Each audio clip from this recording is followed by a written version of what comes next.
This week on Not Another Shooting Show. Who are you to talk about reloading anything? You always feel dumb. Switch to your other weapon. It's faster than reloading. It's cool as shit to watch. Jeff has the worst reloads in USPSA. I thought you were just being mean.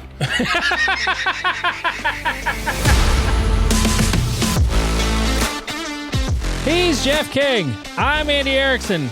This is Not Another Shooting Show, episode 69, dude. Nice. I was too lazy to go get the drop from Bill and Ted's Excellent Adventure.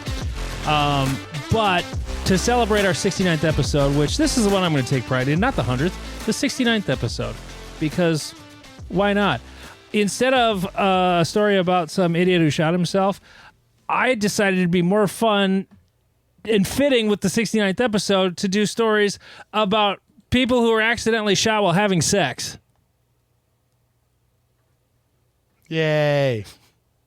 And it's happened. Like, I typed it in. Google did not disappoint, although nothing super recent. 2008. This one is from the UK website, but it was an American man reportedly shot his wife in the chest while reaching for something on the nightstand, in quotation marks, during sex. The incident, which happened in Springfield, Ohio, left the woman in critical condition. Timothy Haven was his name. His pistol went off during sex, shooting his estranged wife, Carolyn Havens, in the upper chest. This sounds shady. Do you think she was estranged before or after the gunshot? Definitely after. Mrs. Havens, who was 42 at the time, was treated at the hospital. Court documents show Mr. Havens, who was 38 at the time, had previously served 60 days in jail for assaulting his wife. He was ordered to undergo anger management classes. Despite the incident allegedly happening during sex, he was arrested for violating a civil protection order that his wife had taken out against him earlier in the year.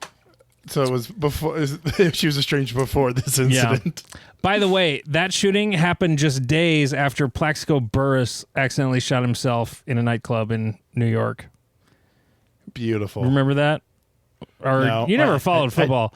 No, sports ball sucks. Yeah. No, he was an active wide receiver for the Giants, and he was carrying a Glock in his sweatpants and was at a nightclub, and he shot himself. Yeah. If you got millions of dollars, why aren't you paying people for that? I've never understood that. Anyways. This happened in 2010. A 19-year-old woman accidentally was shot in the head by her boyfriend while they were having sex.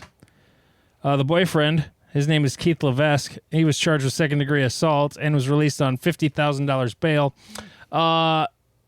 He called 911 after the shooting happened in his apartment. When police arrived, he was holding a cloth to her head while she was laying next to the bed. Police affidavit said that the shooting happened in the third-floor apartment after she asked Levesque to hold a gun to her head during intercourse. Kinky. Yeah, very. I'm going to kink shame that 100%. You're breaking rule number 2. It's 2024. It's 2024. You can't kink shame. Bullshit. You're pointing a gun at somebody's head. Yeah, I'm going to kink shame you. I guess this was 2003. You can kink shame 2000. It was 2010. Oh. Or at least that's what the title says. Was it? This one. Well, this one says February 2003. Oh. But updated 2010. Oh, okay. Oh, that's probably when it was imported into a new website. Okay, 2003, so it's even older. Gotcha, sorry. Anyway, the guy said that he cocked the gun, a .357 Magnum revolver, and it fired. Oh, Jesus. Yeah. God. He indicated to the police that he knew the gun was loaded, that guns were dangerous, and that he could have killed her. Picard and Levesque told police that he had held the gun to her head during sex on other occasions. Police said they found a bullet hole in the pillow next to the bed with a hole in the wall behind it. Jesus. Yeah, I'm totally kink shaming. This is from 2019. This one ended badly. A woman died after her lover shot her during a risky sex game with a loaded gun. Andrew Chenault, his handgun went off during foreplay at home. Oh, he didn't even get to finish. The bullet hit the woman in the top part of her body. I don't know what that means. The couple knew the gun was loaded. They were using it for sexual excitement. That would make me shrivel up like a fucking wilted leaf on a vine. Like, no, nothing like that would be such a turnoff for me. Unbelievable. Yep. Definitely not on my list. No, I don't. Anyway, he was held $50,000 bond. That's also a 5-year-old story. So there you go. 69, dude. Don't point guns at people when you're nailing them. All right. So on with the show. Dark Match is coming up this Saturday night at my gun club. Very excited for it. I got a stage design from Aaron. He sent me one. Local guy here to me. He sent me a stage. He actually had the idea for the light prop, and I liked it. And I was like, hey, you have practice in. Why don't you just design it? And he designed a pretty solid stage. Nice. So we're going to use that. Hopefully the Lincoln County Sheriff's Office gets the cars out of Bay 5. So they were doing training in the left corner bay, and the cars they were running around were still there. I just looked at the camera, so I texted the guy. Hopefully they're gone. But yeah, it's coming together. I had another couple of people like say, hey, I like just local people with ideas for stages. So gonna try and work those in. Very excited to do it again. This is gonna be our 5th one, I think. No, 6th. Shit. Yeah, this is the 3rd year we've done it. No, the first one we ever did was in the spring, I'm pretty sure. It's either 5th or 6th, Nice. doesn't matter. But Jeff's coming. Maybe. So Why maybe? I have the dumbest injury I've ever had because I don't even know how it happened. I have strained Wait, my. I thought you got it at the stretch place. I think I'm not 100% sure. That's the most likely spot for it. But I have strained my sartorius muscle, is what my physical therapist believes. That's the muscle that runs from the side of your hip up to the right side of your knee. So Longest muscle in the body. Oh wow! I just read on Google. I'm not that smart. Nice. So yeah, I could barely walk yesterday. I was fairly able to walk today. So who knows? In 2 days, maybe it will heal up to the point. But basically, if I like step wrong, it feels like my leg's about to go out from under me. And so I don't know if running around is going to be my best idea, but I do want to go. Like the night match is super fun. There's a slight element of scariness with their new people do come to the match, and it's always interesting. There's a contingent of people who this is like the only match they shoot. At my club. We have several, we used to have several matches like that. Like our rifle matches becoming like that, and our zombie match was. We'd have people who were like, "We've seen you before." They're like, "Yeah, we come to the zombie match every year," and we're like, "Do you come to anything else?" And they're like, "No." You're like, we host other things. They're like, "Yeah, we just like the zombie match." Like, okay. Mm-hmm. Yeah. So it's pretty filled up. We've got 35 so far. Well, I've got 45 squad spots open. I opened up the rest of the 3 squads that people were on. I've got 3, 2, that makes 5, 10. That means we got 35 so far. So, which I know some of you are like 35 for a club match. Hey, at the clubs around here, we get 35 to 50. Like that's pretty banging. Yeah, it's all relative. Yeah, it really is. But there's like a shitload of you and your Omaha peeps coming as long as you don't bitch out. Well, I mean, they're still coming even if you don't, right? I think so, yeah. Well, yeah, it's not because of me that they would not come. It would be if they have some other engagement. I know, yeah. Steven's coming like straight from training. He's got guard drill. He's going to be he said he was going to be running behind. He's going to try and scoot out early and get there as soon as he can. And I said, yeah, you're fine. You just... We'll just join just join the squad and we'll shoot. When he gets done on one stage, we'll just run over to another one and shoot him through there. Right. It's the nice thing about having friends that are ROs who also would never give you an inch on any target whatsoever. Like I will gladly run Steven. I consider him a friend, but that score is going to be accurate as hell. Mm-hmm. Oh yeah. The fact the number of people who do shady shit for their friends is just mind-boggling to me. I don't. I've heard of people who will pasted a target. Whoops. Oh, sorry. I pasted a target after my buddy has a shitty run. Like, no. That's cheating. Now, so it happens honestly sometimes. You know, Yeah, I've done it before. I did it for the first time. Was it last year or the year before? And I was just like, oh no, son of a bitch. Yeah, you always feel dumb, or like sometimes it tends to happen at majors when the ROs go in a different order than they've gone. Is when I've seen it happen, because when somebody finishes in a different spot. Yep, and everybody else finishes. Right, and so everyone's just used to the ROs being like, okay, they've got those 6 targets. We're just going to walk over there with pasters on our fingers and get them done. And like you walk over there and you're like, bam, and they're like, we haven't scored those yet. And you're like, oh no.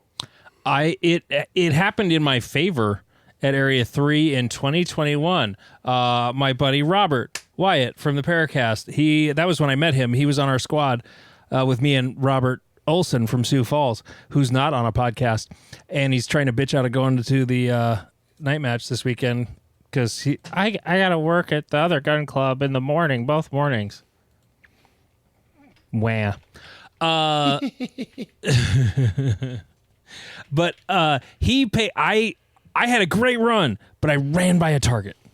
Completely ran by a target. And I am about ready to jump off the building because I just crushed this stage. It was the one with the dummy, and you had to like spike it over the fence. I don't know if you shot that year or not. Yeah, I don't think so. And I shot it great, except for that target I did not shoot at all.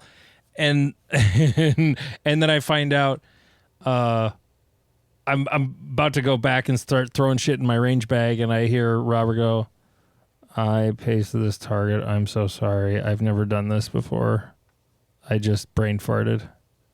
And so I got a reshoot, and I remembered the target on the second time around, and I shot it good again. So nice. Sometimes it works out in your favor. Sometimes it doesn't. At Cornhusker one year, I shot whatever the big bay in the 100-yard is, 10 usually I think that is. I crushed that stage. And one of the guys here locally to me, I won't even call him out, he, same thing, just brain farted. It was the last target everybody was pasting, and I watched him paste an alpha, but the RO didn't. And I was just, no! And, yeah. And then my reshoot went poorly. Oof. Very, very, very poorly. Part of that was because I got distracted because Lane and Tanfo Timmy were right behind me talking about their stage plan right as I'm making ready. Because the start position was like right at the tent. And and they're jabbering on. And I wished I had turned around and told them to shut the fuck up like Lane did in a video I saw one time, but I didn't. He'll do it. Yeah. So anyway, the dark match, it's super fun. We do allow night vision. The night vision policy is rather strict, however. I'll read the night vision policy I have for this match. Night vision may be allowed to be used by shooters on a case-by-case basis. It will be completely subjective on the part of the match director. That's me. If you have shot our matches in the past and have participated in them safely, and in the opinion of the match director, you have a reputation for being safe, you will be allowed to wear and use night vision. If you have never shot a match at our club before, or this is your first match, you will not be allowed to use night vision. The reason for this policy is that the range officer will not be able to see the gun while the competitor is shooting. Those permitted to use night vision may be required to wear additional chem lights. And Steven was texting me about a guy who's coming out from Rapid to shoot the night match. And and he said, oh, he was in the Army or whatever, and this, that, and he's shot other matches. My only question is, has he ever shot a USPSA match? Oh, yeah. And he sent me his member number and the whole nine. I'm like, okay. Right. Like, that was literally the only thing that talked me into it. Otherwise, I was going to be like, nope.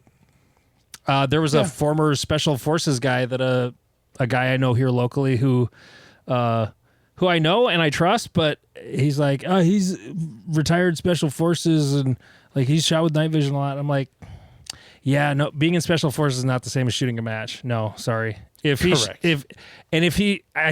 shoots the club match that was that Sunday coming up, if he signs up for that and shoots on my squad and I watch him shoot and he doesn't scare me, I'll let him.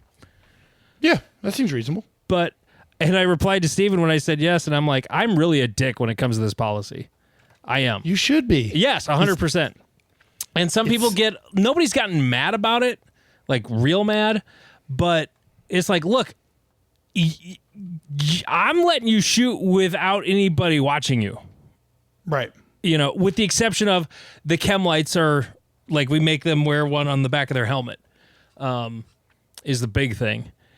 Just so we can see which direction their eyeballs are pointed and we've got a clue. If there's another guy with night vision, then we'll have them also watch the shooter. Right. Because they'll be able to see it, obviously. Right, and that's completely reasonable because it's cool as shit to watch because you just see these little flashes going off, like, and you're like, oh, I understand why this is such a like force upgrade. It's also cringy as fuck when you're watching it at the same time. While it's awesome, it's also cringy because you're like, I can't see his gun. Yes, as USPSA ROs, we're just like, yep, but where's the muzzle? Where's the muzzle? And that's why it's pretty much like, if I trust them. Now, everybody else who's got a light on their gun, they're super easy to RO because their light will tell me if they break 180. I don't even have to watch the gun. All I got to do is watch that beam of light fly around the bay. And if it goes past the 180, it's like, stop. I don't think we've had a DQ at that match yet. I don't think so. You tend to make them very, very... The stages are very straightforward. They're very straightforward. And technically, we could have DQ'd like 3 guys at the last one I was at, but those were not for technical safety violations. What were they? Well, one guy had just put his ammo can on the safety table because you called it out during the speech. It was new shooter shit. Yeah, a lot of new shooter shit. I walked up to the safety table you have on the far left, and the guy like had his range bag, pulls his gun out, puts it in the holster, and then he just starts grabbing loaded mags and stuff in his holster and his pouches. And I was like, hey bud, just so you know, for the next time, like, make sure we like to keep the safety table and live ammunition separate, so make sure not to do that. And I didn't realize Robert was standing behind me. He goes, thank you for not being a dick. Yeah. No, some people would be a total asshole about that, and it was his first match. What good does it do to crush his soul over that?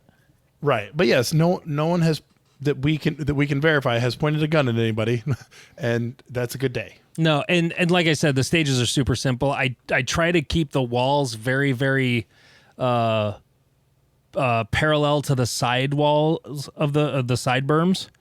There might be 1 or 2 walls that are very perpendicular to the side berms, but for the most part, it's very straightforward. A lot of the stages would be boring as shit in the daytime, but at night they're far more interesting. So because the night is part of hiding the targets too. So it's super fun. Can't wait. I'm teaching a class right before it, so I'll already be at the range. I'm going to start building about 3:00 on Saturday afternoon, and nice.